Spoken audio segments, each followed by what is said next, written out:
வணக்கம் காய்ஸ், இது ஞாயிற்றுக்கிழமையோட காணொலி. காலையிலே பால் அடுப்பில் போட்டு ஒரு 4 புல்லப். இன்னைக்கான முதல் சம்பவம் பாலை பொங்க விட்டேன். 2வது சம்பவம் அதோட பெருசு. நாட்டு சக்கரை நினச்சி இட்லி தூள் எடுத்து கொட்டிட்டேன். என்ன நினச்சா எனக்கே பெருமையாக இருக்குது. அப்புறம் கண்ணாடியை பார்த்து துப்பிட்டேன். அப்புறம் நேற்றே சொல்லியிருப்பேன், இன்னைக்கு நம்ம நண்பன் வீட்டில் ஒரு விசேஷம், அதனால வெள்ளை சொக்காலாம் மாட்டிட்டு வாசனை திரவியத்துக்கு 2 ஃபங்க்ஷனுக்கு வந்துட்டு சும்மா போனால் எப்படி, அதனால 4 பேரை பார்த்து புறமுதிகள் பேசிட்டு அப்புறம் நேராக பந்திக்கு ஆஜராயாச்சு. பிரியாணி சாப்பிட்டு வீட்டுக்கு ஜூட்டு விட்டாச்சு. அப்புறம் நண்பர்களே, இது ஒரு புது ஆடு, இவர் பேர் வந்து.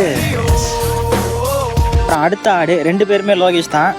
அப்படியே மிதிவண்டியை தட்டிட்டு பார்க்குக்கு ஜூட்டு விட்டாச்சு. இன்னைக்கு பார்க்கில் புது நண்பர் கூப்பிட்டோடனே வாலாட்டிட்டு ஒடியான்ட்டான். இவனுக்கு பார்த்த உடனே வவ்வால்னு பேர் வச்சாச்சு. பேர் எப்படின்னு சொல்லிட்டு போயிருங்க. அப்புறம் 1 பேட்டில் புல்லப்பு. நான் 5 புல்லப் எடுத்தோடனே நம்ம லியோதாஸுக்கு ஆர்வம் பொங்க ஆரம்பிச்சிருச்சு. அவனும் பார் கம்பியை பிடிச்சிட்டு தொங்க ஆரம்பிச்சிட்டான். அப்புறம் நடுவில் கொஞ்சம் குரங்கு சேட்டைகள்.